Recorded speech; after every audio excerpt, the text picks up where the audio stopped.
Lee from Aussie Liberty here.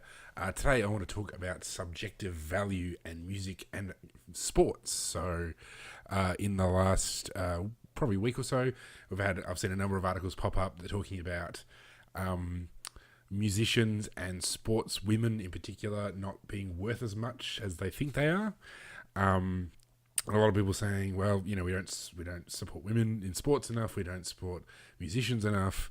Really, somebody should do something about it, I guess, is probably the application point. So I think the main issue is that people don't realize that value is subjective. That is, how much is something worth? What is its value? Well, its value is whatever people are willing to give up to get it.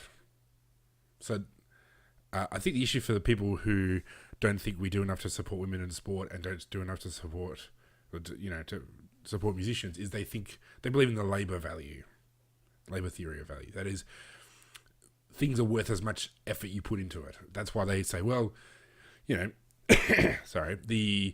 women AFL players, they work as hard as men's AFL players, which, maybe they do. Musicians slugging their guts out in the local scene, trying to break big. They write great songs. They work real hard. Therefore, they deserve better. Well, no, actually, value is whatever you're willing to put in it. So there's some people out there who value women's sport very highly. Great, believe for them. Most people don't. Most people think that sport is about how fast can you go, how hard can you hit, how, all of those sorts of things.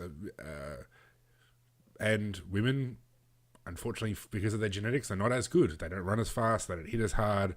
Their sports is not as interesting.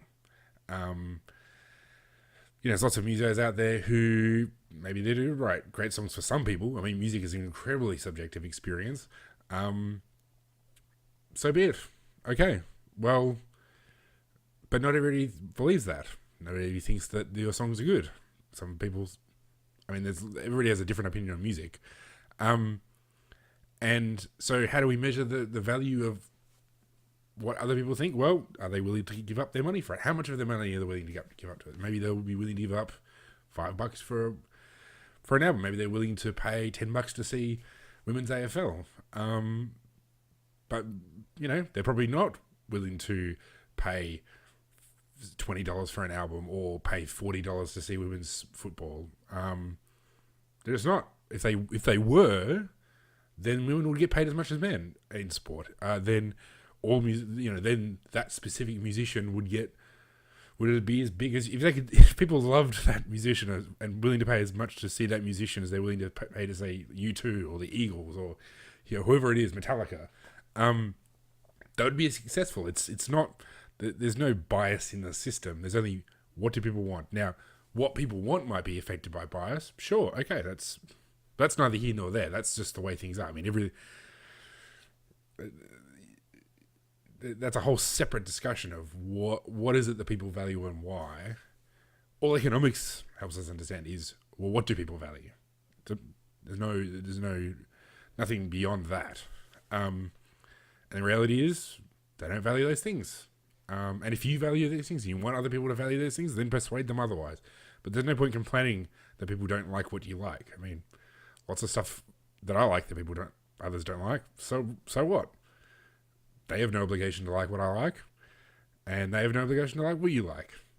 All right, well, that's this video. Thanks, and I'll have some more videos up this week. I try to have about 3 a week. So follow me Facebook, Twitter, and on YouTube. Thanks for joining me.